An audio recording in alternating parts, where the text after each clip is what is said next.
He wants to jump 1,000 cars. Sir, you have 1,000 cars. I don't think I'd attempt to try this stunt. Or we owe this horsepower to Uncle Sam. Too many cars. car. Roses would be... Like I put my beer belly on it. If you can't immediately tell somebody how many cars you have. You'll really give those uppity yuppies something to think about. Stay on the bar. Don't go off the bar with your Bronco. 1980 Volvo horns, what's right? I want to have a man's coolant. And he's like, oh, I thought it'd be small. It's for a small car. And I'm like, yeah, but it's still an automatic transmission. They're never going to be light. It's definitely going to have to crash. Starting off with Brad buying another car. That's the West. Internet. Is this a Nigerian oil print? I also wish you drove a tan Camry. Anyways, Anyway, that's a horrible, very horrible podcast content. Very Talking about a picture. inside joke.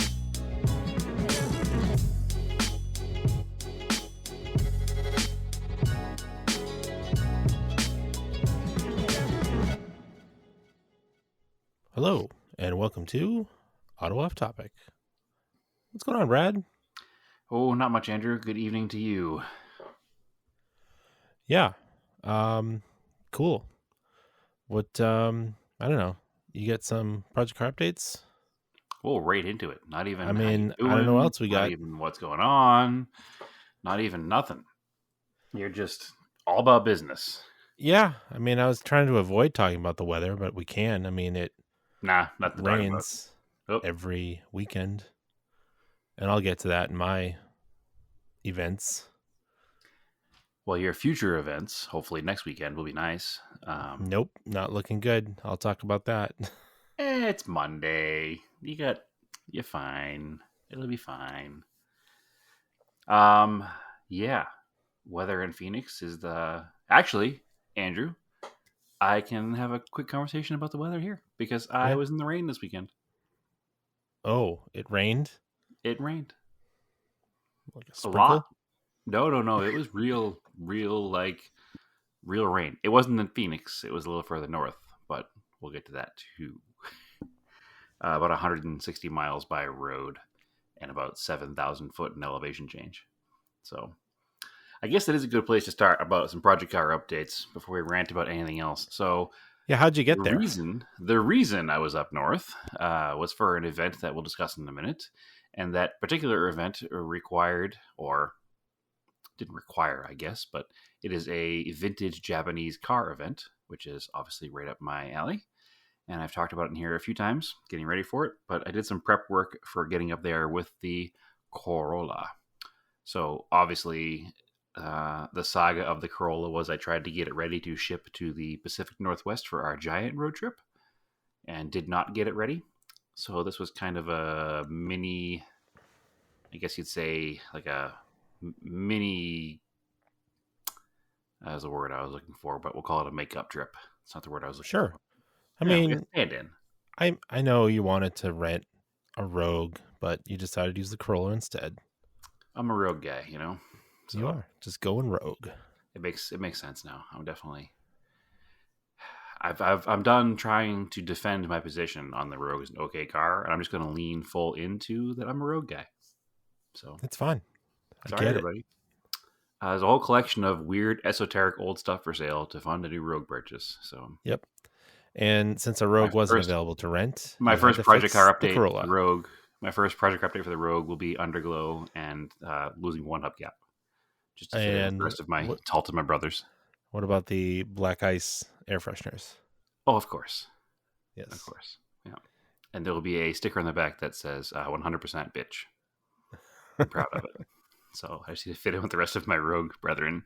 Anyway, yeah, so I fixed the Corolla. I finished the Corolla. Well, I guess finished isn't the word. I got the Corolla to the stage where I was hoping to get it for the trip to the Pacific Northwest. So what basically it required was the adjustment of the front suspension. I had pretty much installed it as is when I first put it in and needed to go through the finite adjustments of the coilovers and the steering and the camber. I'm not going to sit here and say the car is a proper on a wheel machine or an alignment rack alignment, but it tracked straight and I drove it all those miles this weekend and didn't chunk the tires. So I'll call that a win enough for now. And then I eventually will get it to a proper alignment shop once I have the panhard bar installed in the rear, so that I can, triangulate everything properly at an alignment shop. So I was able to adjust the suspension. I've never owned a car with coilovers before, Andrew, and I know you have had a few now. Everyone's a little bit different, I think, though. I remember you having like a set of locking keys, or like an adjusting wrench that get kind of wrapped around the base of the coil. I think that's how yours were, if I remember correctly, on your cars. Yeah, it depends on if it's a MacPherson strut, or you've got the shocks are built into the spindles, right? So it's a little different. No, it's a strut style. It's a standard MacPherson style strut. Oh, I thought it had spindles in the front. No. Well, it's got... So there's a Like spindle on the kingpin bottom. spindle. No. Nope. The bottom of the spindle is built into the lower assembly, and then the strut tube is welded to the back of that. So it's a MacPherson. What? Yeah. No. Yes. MacPherson has the separate knuckle.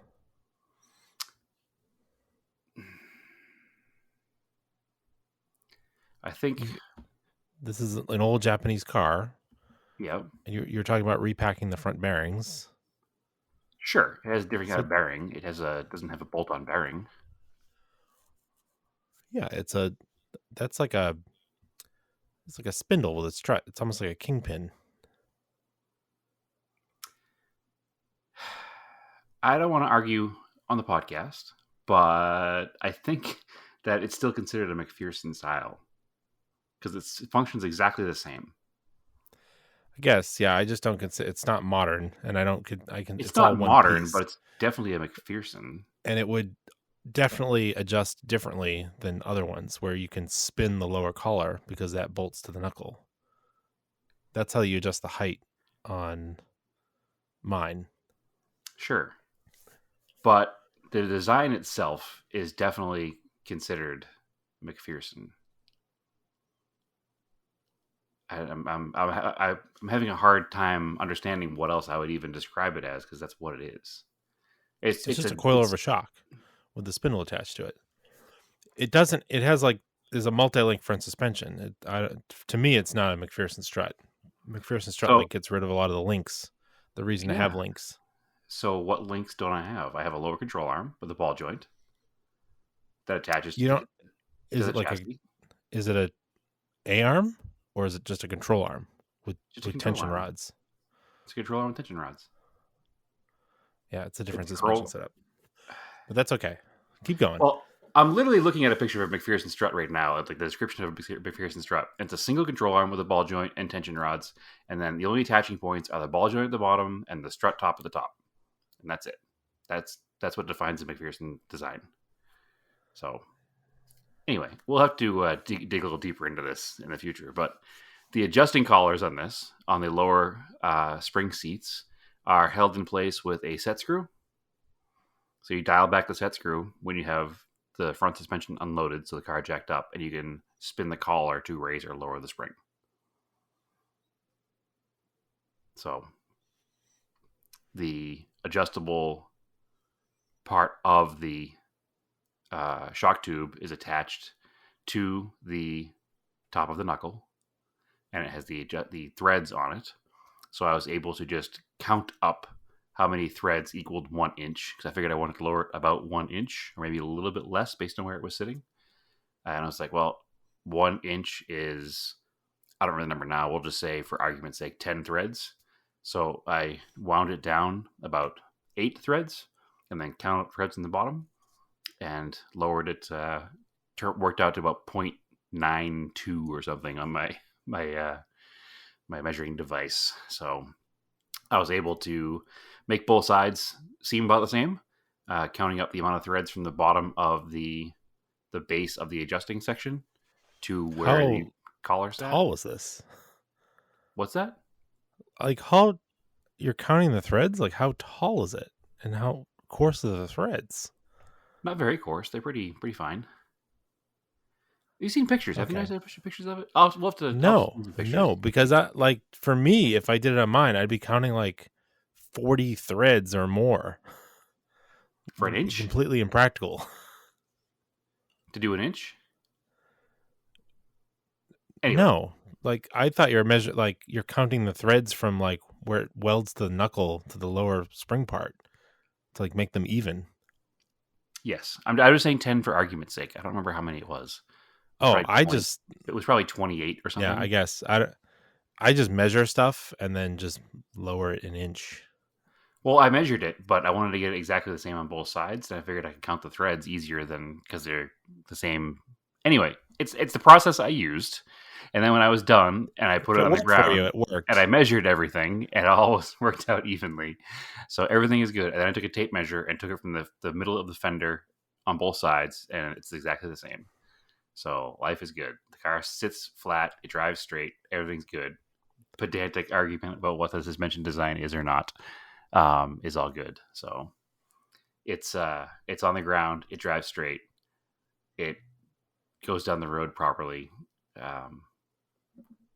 Whatever. It is fine. So anyway, it still has probably... I could go 2 more inches down if I wanted to, but then... Oh, okay. Yeah, if I went 2 more inches down, then the frame rails would be on the ground probably. So I'm not doing that. So actually, the frame rails wouldn't be on the ground, but it'd be very low. So I have about Miata guy with a Raceland coilovers. How low can it go? Yeah, see, I'm not doing that. I have tons of movement left. I wanted to make it drivable because I was taking it on a long road trip. So after that, I did install the T3 or Techno Toy Tuning shifter assembly. It's super chunky compared to the original one. The base that it mounts onto the top of the transmission is probably a half inch or so thick, whereas the factory one is probably like a 16th to an 1/8 of an inch thick. So it's got a nice positive engagement on the transmission. It's way shorter, obviously, and all brand new bushings and springs inside. It's super tight. I mean, I've driven some other cars, some modern cars with like nice short throw shifters installed, like S2000s and Miatas, and it lacks a little bit of the precision because of the transmission, I'm sure, of like an S2000, but the shifter feel really has that, like, what you describe it as like the schnick in between gears. And it's super, super like positive feeling.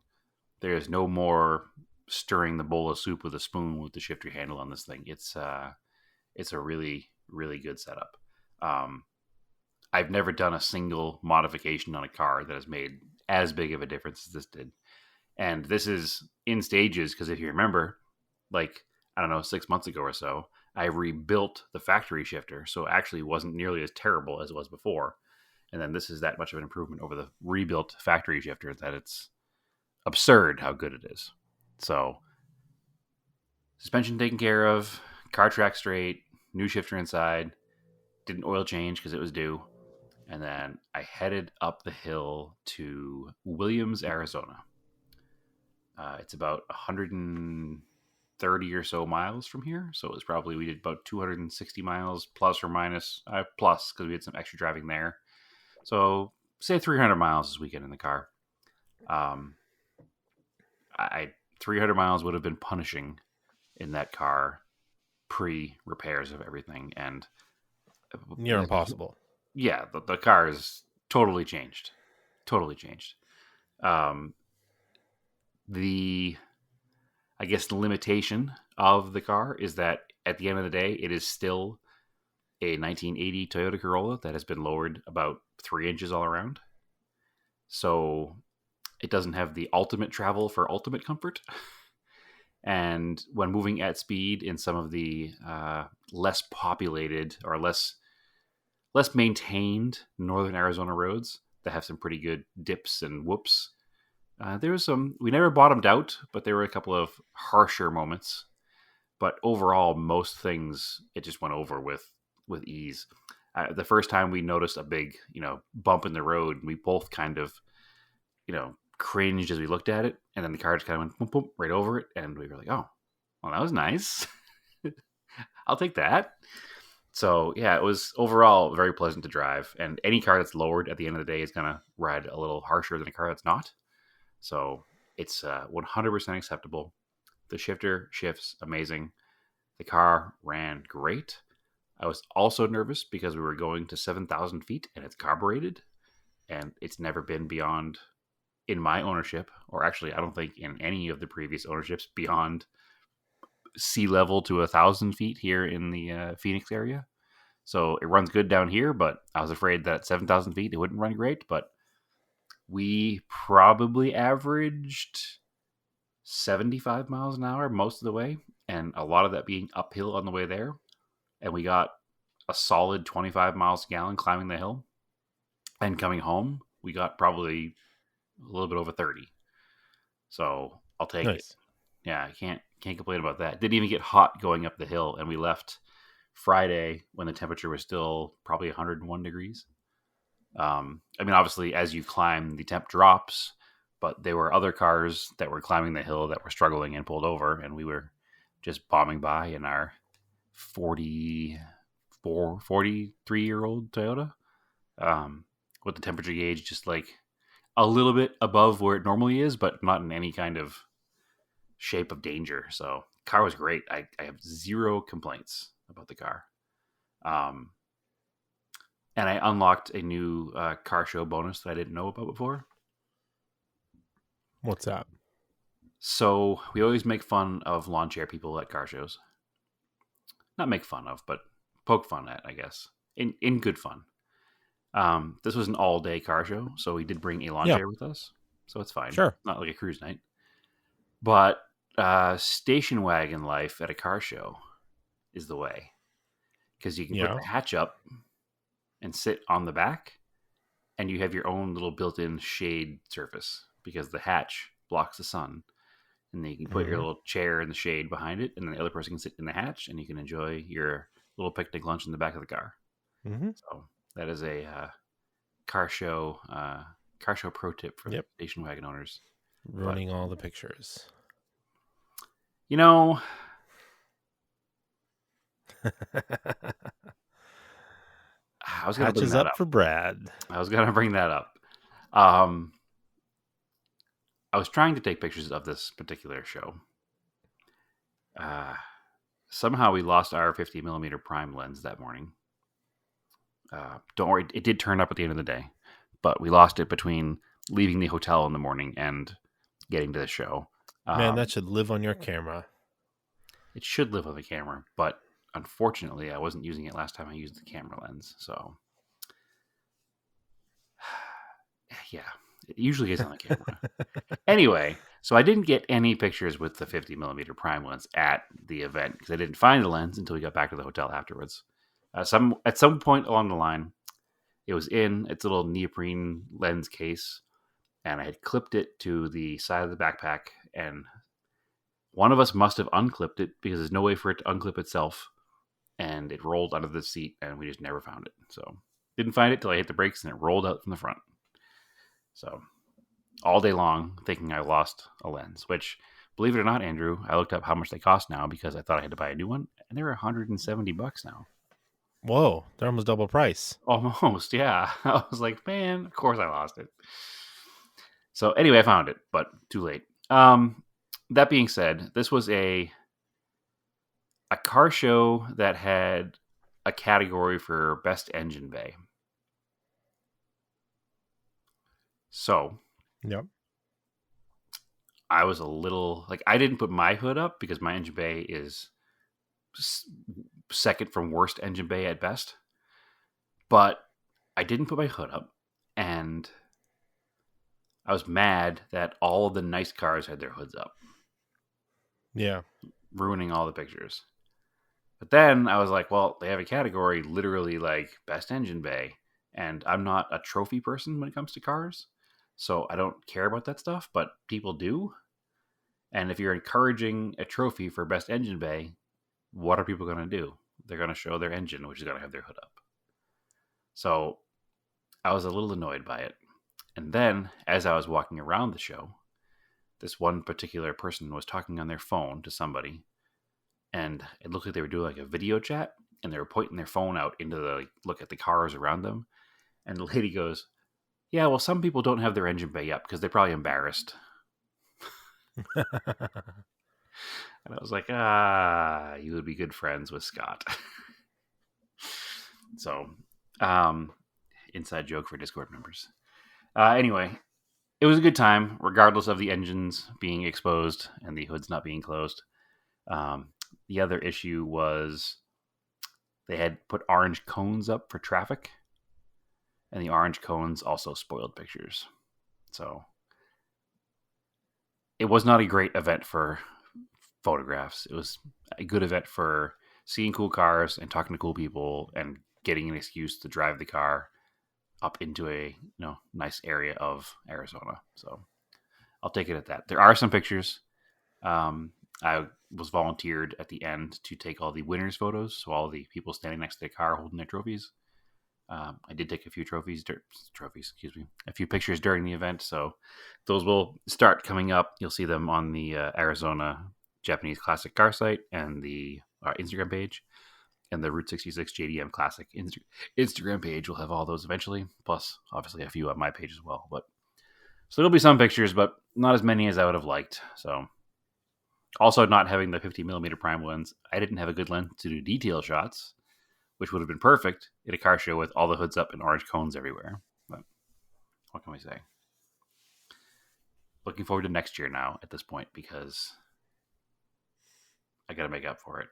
So first Saturday in October next year, mark your calendars, save the date. The event is scheduled, and it's going to happen. So might as well get right into it. A couple of highlights of the show. A first generation Nissan Silvia. So what's that chassis called, Andrew? S13? Is that what you're talking about? No. Like a S12? 1970 Oh, something. don't ask me. This is you. Yeah. Screwed. SP311. I don't know. Car we never got here. I don't know anything about it. Nah, we didn't get it here. CSP311. So close. Sure. So, C3PO car. C3PO. Sure. So yeah, 1966 Nissan Silvia CSP311. It's basically, which I did not know how the car was constructed.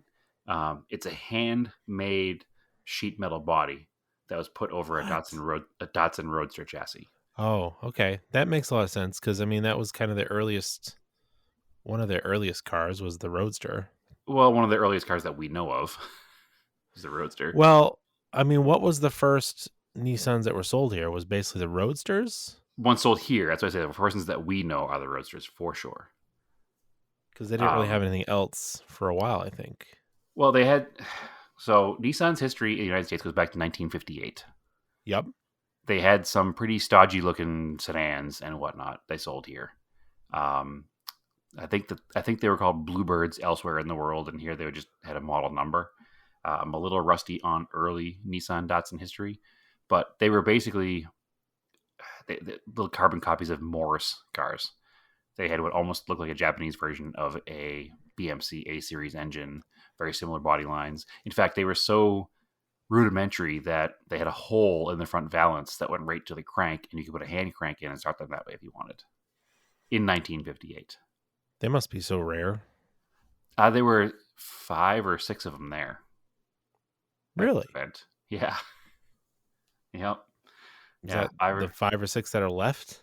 Yeah, well, there's not many of them, of course, but the ones that are there. So I do have some pictures of those too. But anyway, so the Datsun Roadster was Nissan's first like little sports car, and the Silvia was their coupe version of such car. I don't know how many were made. Not very many. I know there's a few in this country. You would probably know what it is when I tell you that most of them are like a light green color. You'll probably remember the picture in your head pretty much right away. So this is one of those foamy green color kind of. This is one of those light green cars. It's in the ownership hands of a friend of mine right now who's doing some restoration work on it. And I was talking to him about it while we were up there. And getting a little bit of history of the car and where it came from, once it obviously left Japan. And it was in Florida forever. And I was like, huh. I said, I wonder if it's the same one that I saw back in 2005 in Atlanta at the Walter Mitty Vintage Races. And he goes, yeah, 100%. He goes, that was definitely there. He goes, it was there in '05. He said, and it was parked next to a Toyota S800. And I was like, yep, sure was. Pouring rain weekend. He goes, yeah, I was there that year. I was like, that's totally random because I have no idea who you are at that point. And I was also there that year. And neither of us are anywhere near Atlanta. So we were both there. What's really weird is like you can't remember stuff that happened last week sometimes, but you remember that. So, I don't want to make this a podcast about ADHD, but No, that's pretty much what's happening right here. Like, man, yes, this exact car, Well, 3,000 miles away. That's the amount of impact that a car like this has on somebody who's a giant car nerd like myself. Never having been able to see one in person, and then just walking up to one that's in the middle of a field with no ropes around it, and you can just walk right up to it, look at it, and take pictures of it. And it was sitting there right next to, like I said, a Toyota S800, which also at the time I had never seen. So it was very impactful seeing the two cars together. And all these years later, I remembered it. And I remembered when I saw it and where I saw it. And Greg also remembered where it was at that time because he was also there because he was friends with the owner of the car at the time. So both of us were just in the same spot, passing in the night, had no idea who each other were. And here we are 17 years later as friends, reliving a moment of time that we didn't know each other, but we shared. Which, that's a cool thing about cars in general, isn't it? Like all these cool memories and stuff. So Yeah, and to me, the early Japanese stuff that showed up in this country, in the United States, is like pretty interesting because it's like, yeah, how does it still exist? right. Well, Well, there was no love for them. that car was imported here sometime, I think, in the 90s. Yeah. So it was already an old car when it came here. They're pretty special looking cars. Any sports car enthusiast would probably look at it and think it was Italian. I mean, it was, I guess this probably was going to ruin my saying it's Italian because it was designed by the same guy who drew the 507 for BMW, which is one of the most gorgeous cars of all time. So anyway, he was working with Nissan and Yamaha to build this particular car back in the 60s. So anyway, wild car. Looks like 554 were ever made between 1965 and 1968. So that's not very many. And I was going to say I've seen two, but actually I have seen two. I've seen two because Nissan has one that goes on tour all the time that actually belongs to a friend of the show, Myron. So, Oh, okay. Yep. So if you see the one that Nissan displays, it actually belongs to Myron. So Okay. Yep. That So also tracks. I don't know how many more are in this country, but there are at least two, and they're both that seafoam green color.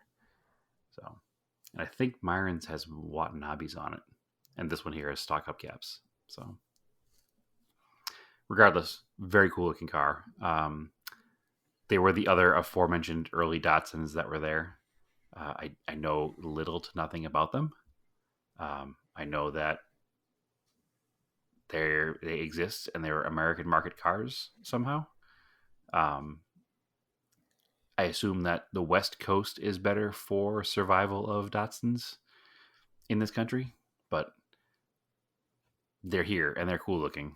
I mean, maybe they're not cool looking. They're interesting looking. They have like a 2-door, a 4-door, and a pickup truck, all based on the same basic design from the late 50s into the early 60s. I don't know which year vehicles were here at the show, but they were definitely that like first generation of Datsun sold in the United States. A couple of Datsun 411s were there, which is the car that eventually became the 510.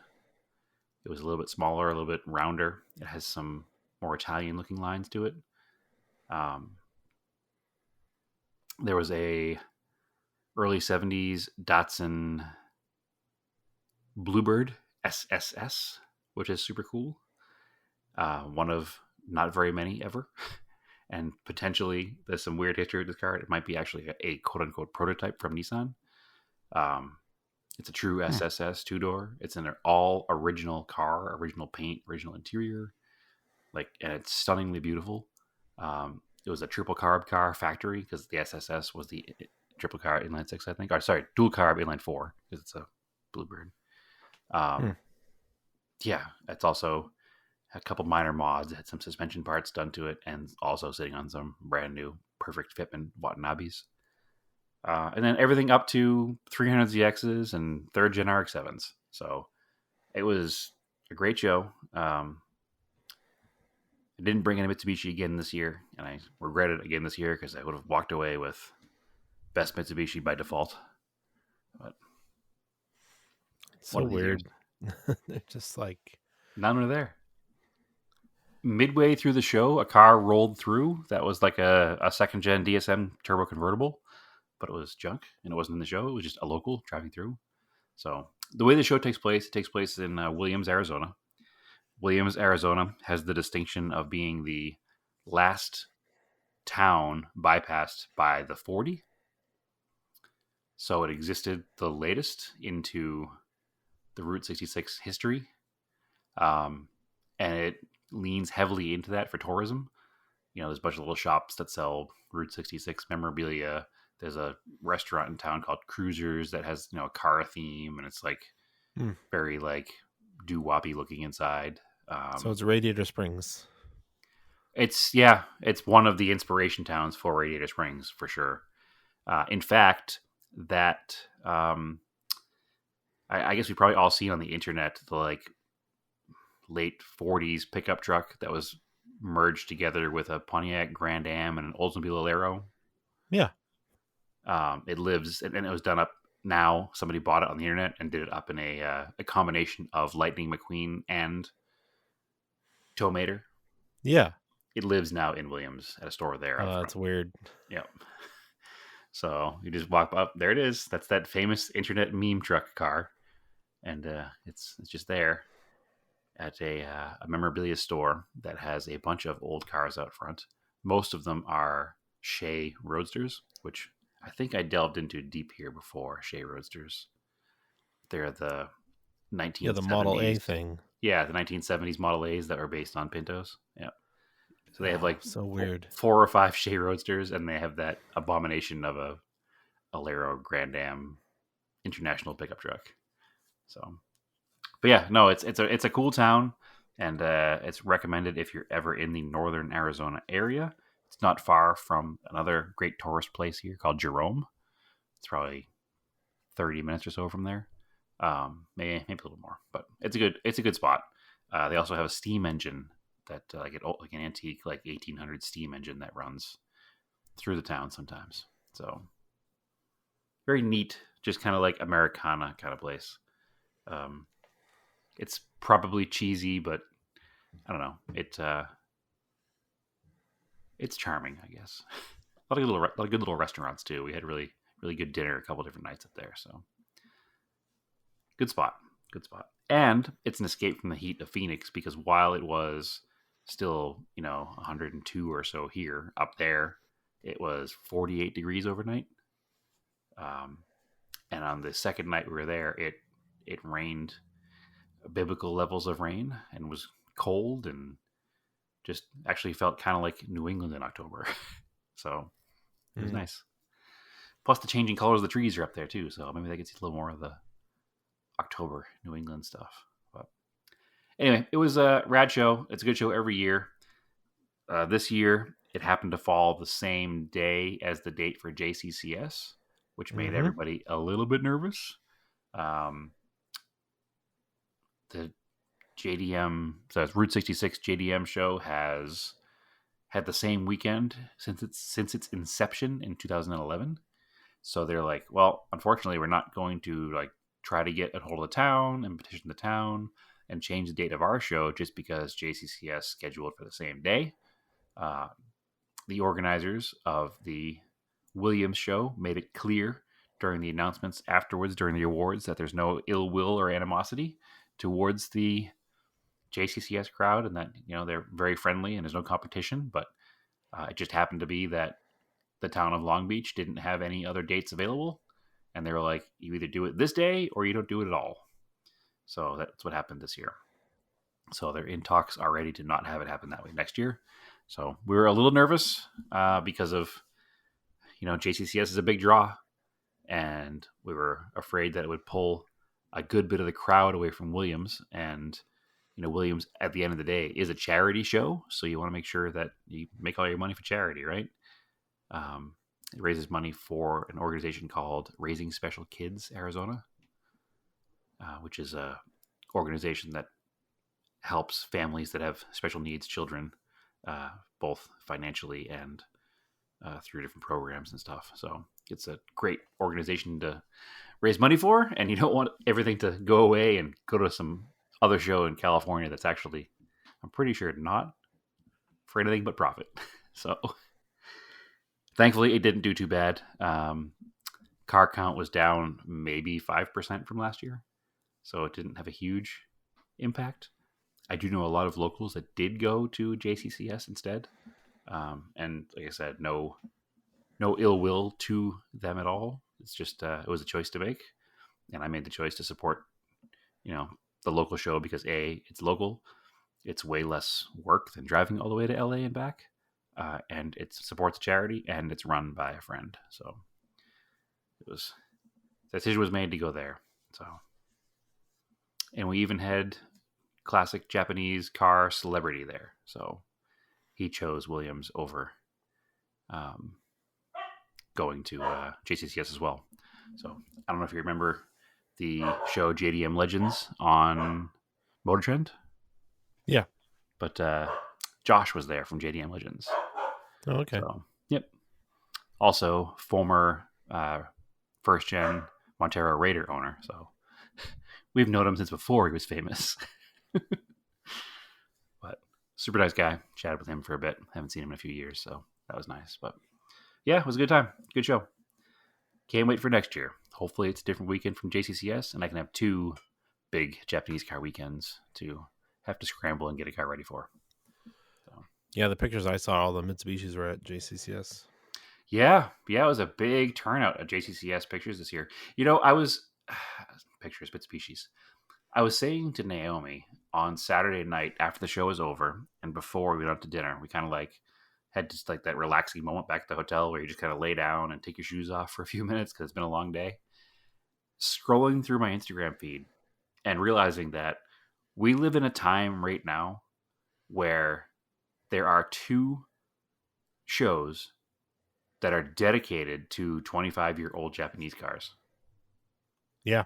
And they both happened on the same day within 4.5 hours drive of each other. And they were both super successful. This has gone from literally being this niche thing that you and I and a few other people were part of back in the day. I think back to 2003 or 4 on the early days of the Japanese nostalgia car forums. We were few and far between. There weren't that many of us. The cars just weren't recognized. And here we are 10 to 15 years later. I guess that's almost 20 years later. Here we are 20 years later, and it's a huge thing. Like I said, big enough that we have 2 shows the same day, and they both worked out. And they both had rad stuff at them. It wasn't one suffered from the other. It was a big, successful weekend for both events. So it's super cool to see that. I mean, it represents a huge shift in collector car culture, and I don't know. I want to be a bit hipster about it. I'm glad to have been there from the beginning, I guess. Do I sometimes wish the cars were still dirt cheap like they were before? Sure. But I guess dirt cheap cars makes them not survive. So we'll take it. But yeah, it was a hell of a weekend. And the car, like I said, ran great. So everything went about as perfectly as it could, except for losing my lens. But I found it. So life is good. Anyway, that's my weekend in a nutshell, Andrew. What have you done since the last recording? I went with our friend Jordan and Andy of iron oxide racing. And they went to, so the SCCA in 2015, I think, started the rally sprint program. And then the beginning of this year, they were just like, yeah, we're not doing that anymore. Sorry. All you rally people. For those who don't know, the Rally Sprint program is a short form stage rally, basically. It kind of bridges the gap between a rallycross and a full stage rally. Think a track day, but for rally cars. Yeah. On roads. Yeah. I mean, to be fair, I don't think, I'll be a little objective here. I think our local New England region has probably one of the largest rally portions out of the whole country for the SCCA. Like, very strong rallycross program, a lot of rally drivers. It's just a New England thing to have rally. Yeah, as somebody who's now experienced a little bit deeper into a different region's rally program, I would say you are correct. Yeah, one of the strongest regions. And the other problem with rally sprints is there's not really facilities elsewhere to do a rally sprint because you need roads that are dirt. And we are fortunate that in New Hampshire we have a closed rally. Well, it's not. It's a closed course that you can use at Team O'Neill Rally School. So it's an enclosed piece of private property that has rally roads on it. So there's no need to close off public roads to do a rally sprint. So really the conditions almost only work here. Yeah, I mean, there's a rally school in Texas, Florida, and Washington too, aren't there?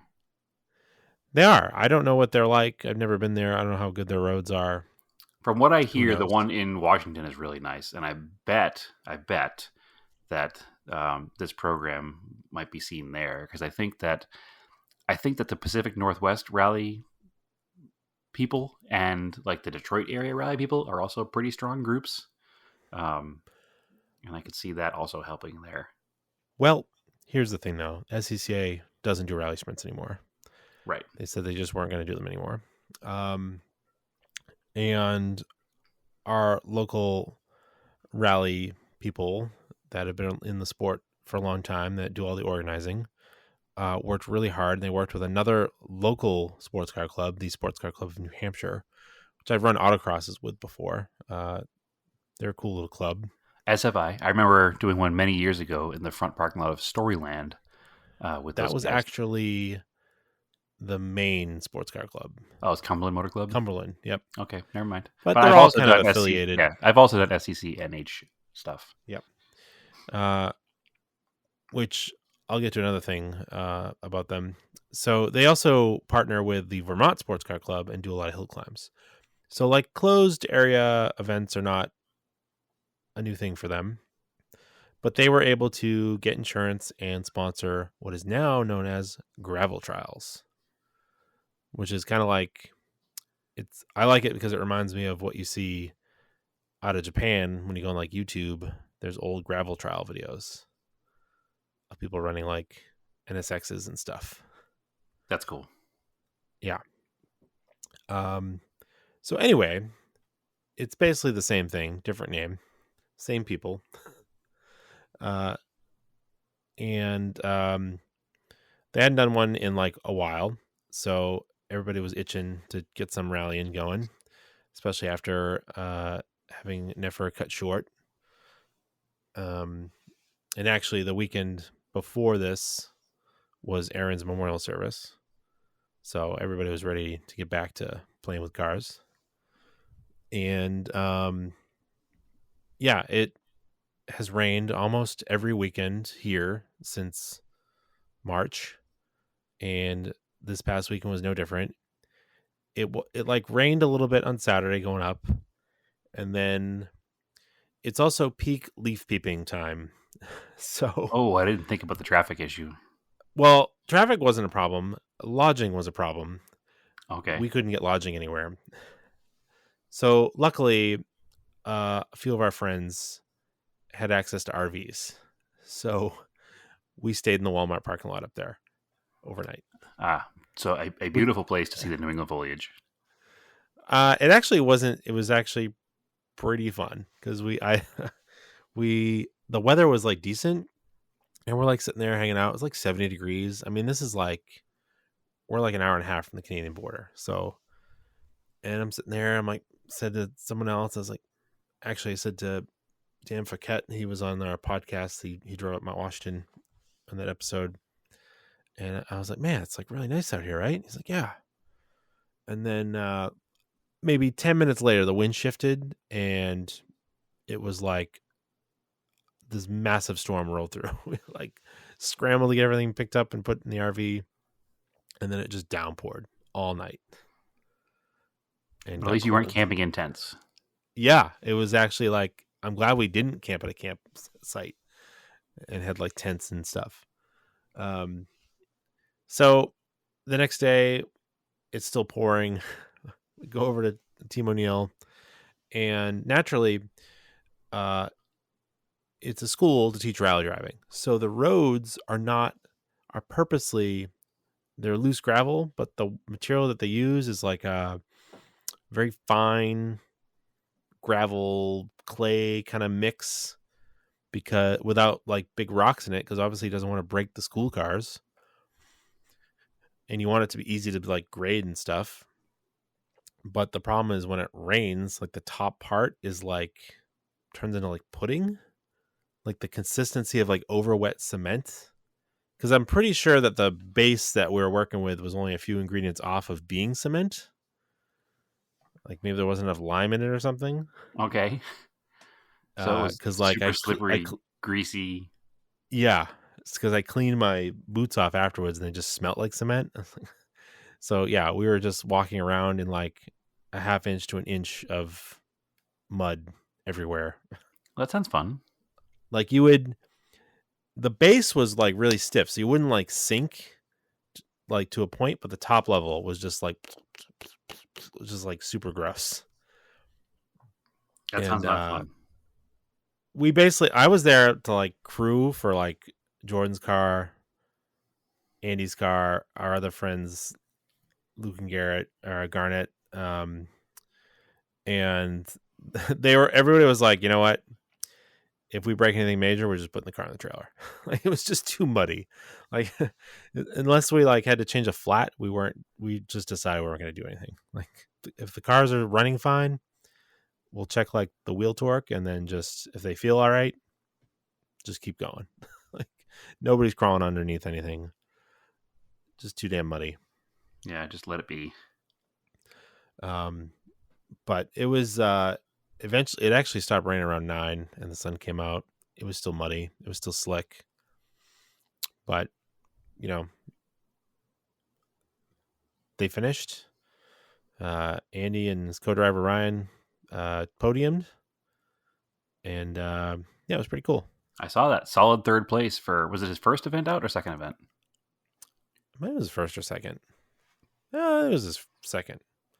Either way, solid effort from Andy, and that's awesome because he didn't even have a rally car pre-pandemic, and he just decided to go in full on. And he bought a built car, as everybody recommends, and spent time. I don't want to cheapen it saying he bought a built car and ran it, because he didn't. He'd do a ton of work to said built car in order to make it competitive now, but he's done it, and super proud of the man. Good on Andy for doing that. So. Yeah, the problem when I go to these, I'm like, I really want a rally car. I'm like, really want a rally car, but I can only use it like, I guess I could do track days with it too, but I could use it here. Sure. I'm like, and then I got to get a trailer. And then I'm like, I mean, I'm looking at the cars afterwards, and I'm like, yeah, I'm glad I don't have to clean these cars. Famously, at least on this podcast, our friend Vinny once drove a rally car all the way to a rally in Canada and back without a trailer. So you don't need a trailer. So that car is still kicking around. I saw that car was there, actually. Yeah. Yeah, it's actually in a lot more sorted now. And he took fastest full drive. Awesome. Yeah. Representing the Mitsubishi crowd well. Do we know who drives it? Yeah, I actually kind of liked it without all the body cladding on it. Looked kind of cool. Yeah, they look more purposeful as a rally car because they don't have that low look to them. Yeah. But also, I really like the cladding on the Talons. So I mean, I think it needed the spoiler back on it, but the cladding, without the cladding, it'd be all right. had that real fast base model look going. Yeah. So, yeah, that was cool, other than the rain. Did Jordan's And car then, finish? Yeah. Good. So, they actually ended up with like 2 minutes of penalties, which is kind of why Andy podiumed. Yeah, doesn't matter. Because there's a mistake in the notes, I guess, that they went counterclockwise when they should have went clockwise around like a turnaround. Well, at the end of the day, Andy did make the same mistake, so that makes him better that day, and he wins. Sorry, Yeah. Jordan. That's just how life works. But you know who lost? You and I, because we didn't even have rally cars. So I mean, I hung out with people, so I didn't lose. that's true. I got to see some rally stuff. It'd been a while. I do miss the New England Rally crowd. Not making it out there the past few years for New England Forest Rally, and obviously being too far to be involved in the other stuff. I do miss everybody, so I'll get back there for something. Yeah, I got to see everything, and so like the VP of Sports Car Club New Hampshire came out, and these events usually go pretty smooth, and of course, this is the first one in a while. 2 people rolled their cars During the gravel trial? Yes, Oof. they're both fine. Cars are not great, but everybody was fine. Was this due to extra slippy conditions and people just like not having chill? Yeah. okay? We're like it's not like this. Like this Yeah. like this does not usually happen. Without naming names, what cars rolled? RAV4 and newer WRX hatch. Okay, a RAV4 seems like a case for a rally car that would roll. Yeah. I mean, we were actually just talking, a little side note here, on the Discord about RAV4s and how they've never built a RAV4 that could pass a moose test. Yeah. They all fail the moose test. So it Yeah. seems like a poor choice for a rally car. Yeah. I don't know. I mean, there's a reason they don't allow vehicles like that at rally crosses. You'd be surprised what they allow. They didn't used to. They used to be pretty... Like I've seen people running trucks and stuff. they used to run pickup trucks and stuff that had more suspension travel, but like unibody based CUVs weren't allowed for a while, I thought, due to this exact issue. Well, anyway, that sucks. I'm glad they're okay. I'm glad it wasn't a big deal, but it sucks now they got to rebuild their car. So yeah, it's like rally sprints, gravel trials are just like track days. Like, just chill a little bit. Like, there's nothing to win, but there is a and win. everything to lose. But you can win, so people are going to go hard. Yeah, well, even in the beginning of the drivers' meeting, Scott, Rally Dad, was reminding everyone that it is a $5 trophy. A $5 trophy. Right. Are you gonna wreck your car and spend thousands for a $5 trophy?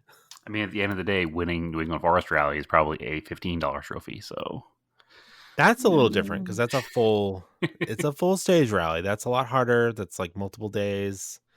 It's almost like an endurance event.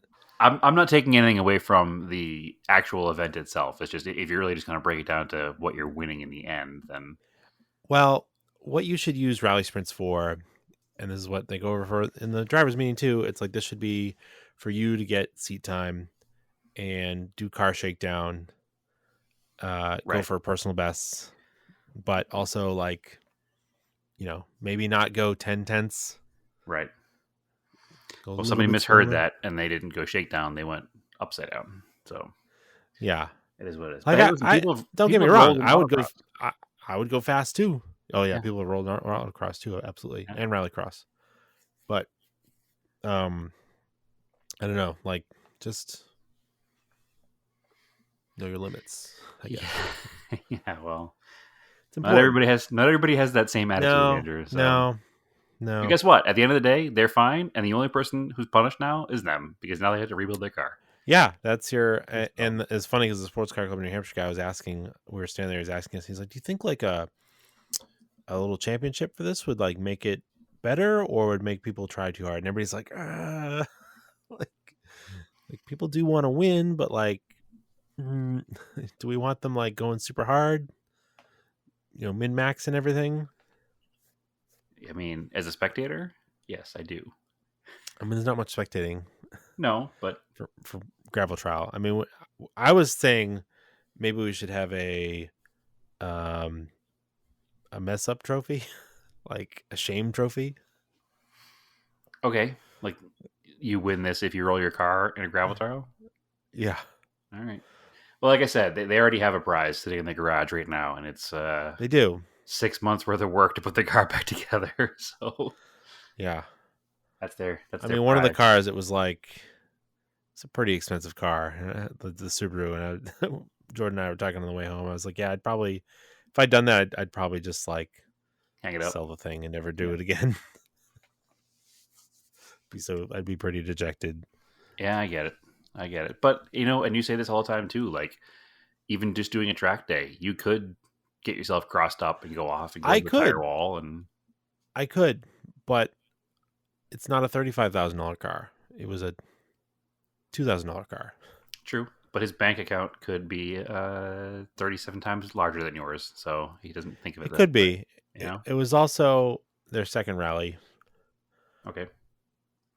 So again, everything's relative, Andrew, right? I mean, when it is relative, 16, 17, 18 years old getting into real cars, it wasn't like you never even thought about owning a rally car because it was so out of control. But now you could be like, I could probably put together a rally car in budget and enjoy it. So everything's relative. Even what we were talking about, like if you go to the Team O'Neill school, they don't start you in the Turbo WRX. They start you in the front wheel drive Fiesta. So, I see what you're saying. It was their second rally ever, and they were in a turbo all-wheel drive WRX. Yes, got you. Well, if I were to do what Andy did, and you start with the old Golf. Yeah, if same as Jordan, him and Liz. Yep. Started in a Golf, moved, and then Jordan now has a rear-wheel drive car, but still a non-turbo 4-cylinder. I think that if I were in your shoes in the New England region still, and I had the access to these events, I would say, sure, I'll go for a rally car, and I will also use it in hill climbs. And I think that gives you enough use case. And I would probably be that guy who would be like, I'm just going to drive it to the event, put a little hitch in the back, tow some tires, put some street tires on, and go just hard enough to enjoy it. And just like we used to do with Rallycross, know that if we do mess it up, well, we'll have to get towed home, but rarely will that happen. So I think that's how I would handle it. And that's how I picture myself in the future. If I ever do find that right, era correct Colt rally car, do some hill climbs, track days, Rallycross. And, if they ever do that kind of gravel trial here, which they won't, but that would be use case. I hope that someday someone comes up with a historic class. I think the problem, Andrew, is that there's not enough interest in this country to make that work. Yeah, well, you might be when you hear what I'm about to tell you. So, maybe instead of having them run at full race pace, maybe it's like a fast TSD pace where there's like a, they set like some attainable but also quick speed that you could do on a closed course without letting someone go full out. Well, that's how the Dakar Classic works. Yeah, I think that might be the way they would have to do it, because apparently some of the older cars that have been grandfathered are eventually not going to be allowed to run anymore because they don't have enough room in an old car to put the proper amount of cage in it. Right. Which is also a little bit silly because the old car is not going to go nearly as fast as the new car. If you keep it like rule wise, like the old car has to be period correct and engine wise too. So the car is not going to go that fast. We don't know that speed is the only factor to injuries though. It's just like a tree is still a tree. No, that's true. I don't know. And the issue is that you can't get enough distance for the extra bars that you need now Right. in an old The cockpit of a car. Exoskeleton cage cars. Yeah. Yeah. Well, then So that kind of they'll ruins be the look of a relegated. historic car. Yeah, would not be good. So they'll be relegated to like You exhibitions, could do a sprint. course openers, and Yeah. A gravel trial. But that's what I'm saying. If you could do like a Dakar Classic rules, where you're still, chooching along at a decent pace, but it's yeah. not. Again, I think the biggest issue is every competitor that enters that class is one less potential competitor for the rally, and they're already scrambling for enough entrants as is. I think is probably the issue there. Yeah. Well, we'll see. You don't have to do a historic rally in every state. You could have one Sure. in one place. Sure. No, listen, I'm 100% behind the idea. I'm not poo-pooing it. I'm just being devil's advocate, I guess. I'd love to see it. I'd totally go see it.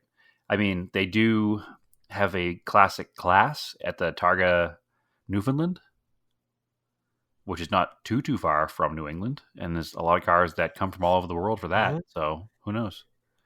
And those cars go hard. Yeah. So So anyway, yeah, cool event. And this coming weekend is supposed to be Japanese Car Day at Lars Anderson. And they're talking about another coastal storm coming through with a lot of rain. So well, it's a good thing that Lars Anderson Museum is about 1.2 miles from the coast, so you should be fine.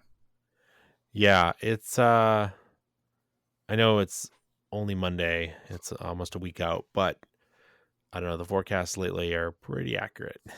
Does Lars do rain dates or do they do rain or shine? I forget. They've done it rain or shine, but honestly, like I am so over rainy weekends. Like I am just done. I'm not worried about the car. I don't care about the car being in the rain. I've driven all the cars in the rain. I just don't want to be stand in the rain and walk on wet grass. It's just like not enjoyable. Well, it's not too late, Andrew. You can probably get a nice ticket here because this weekend here is Radwood Phoenix. I mean, I know if I start driving now, I can make it there in 3 days. I mean, you can make it here in 5 hours by airplane. It's a little bit more efficient. So, but I can't bring my car. I have plenty. No stress. I got you covered, Andrew. You can experience the Corolla firsthand. Or the Mercor, or the 944, or the Sapporo, or the Cressida, or whatever you want to drive.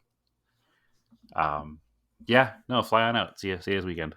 So this weekend is Radwood Phoenix, if you're in the West Coast listening audience. And they just announced, actually, that Mobile One is going to have the Huna Pegasus on display there, which is kind of neat, actually. Yeah, it's pretty neat. I have seen it before. I happened to see it at SEMA last year, but it's not a super common thing for people to have seen. And it'll be cool, I'm sure, some Ken Block tribute stuff. And I know that the Radwood crew has put together a limited edition poster, which I'm going to try to snag one for myself and probably you, Andrew, if you're looking for one, if I try to get one. So I'd like to add that to my Radwood poster collection for my eventual future garage build in the backyard. So that should be an excellent weekend. It's the finale of the ridiculous 3 weekends in a row of car events that I had out here. Because much like you were complaining about all the car events being the same weekend in Massachusetts, it happened here. It was like bing, bang, bang, 3 in a row, rally, Williams show, and then Radwood all in a row. And I'm a little burnt out from prepping cars. I got a lot to do in 4 more days. And I almost didn't record tonight because I wanted to get stuff done in the Mercor. But I was like, you know what? We should record because I'll get more done, a little more fresh tomorrow, because I am not awake today after going to Williams, leaving Friday, going to Williams, show Saturday, coming home Sunday. We had a child's birthday party for our nephew yesterday. And then after that, we went to the Avenged Sevenfold show last night. So we've been going nonstop until right as soon as we end this podcast. What is it, 2004? Right when I crash hard in bed until morning. So, and on top of all that, today was my first day at my new job as a full-fledged employee and not longer in training. So it's been a busy one. So I'll be glad when it's over. And today is recovery day because tomorrow I have to go hard on the Mercor. I need to get the exhaust taken care of for sure. I need to get the wheels cleaned up and some tires on them, the OEM wheels, and get it all ready for this coming Saturday. So also need to detail the 944 because it's just been being driven and used and not cleaned. So there's and get the Sapporo out. The Sapporo hasn't moved since March. So and get the battery charged up and get that thing oil change, and also it's under a cover in the garage, so it's not dirty, but you need to get it cleaned up and get it going. So busy week ahead of me for Radwood. So I would I pulled the Gallant out. Certainly encourage you to fly out and join because I need help anyway. Yeah, I got the Gallant out of the garage because it needs a sticker because I haven't driven it since last year trying to take it to Lars Anderson when it blew a brake line the weekend before. Yeah. Yeah. So it's literally been sitting in the garage ever since. And the sticker expired because I forgot. So Oops. I took it out, washed it. I'll try to take it in the morning tomorrow. So at least it'll have a sticker in case I do want to take it. Yeah, in case it doesn't rain. Yeah. Let us think if it does. That's a great show. I mean, it's the only all Japanese show on the East Coast that I'm aware of. So I mean, people will still go. It's like, maybe we'll see. We'll see how rainy it's going to be. If it's going to be like kind of misty, maybe I'll just take the Montero. I will say that the added benefit to a rainy car show is less people are there and it's easier to take pictures, and the pictures are way more dynamic with the dark skies and water droplets. So it is neat for that. Yeah. Well, I don't know. You said you've got a lot of car stuff to get done, so I think we should call that an episode. Yeah, it literally doesn't matter if you hang up an hour later because as soon as we hang up, it's bedtime for me.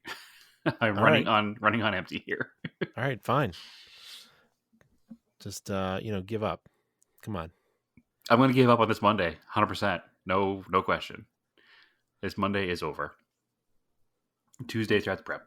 Monday is, yep, bedtime. Anyway, please join us on Discord. Hit up either Andrew or I in any of our Instagram channels for an invite to the Discord page. It is continuing to grow and more people are being added all the time. Good conversation. Trying to figure out what kind of car the pop-up headlights are on today that one of our friends is driving around in Europe.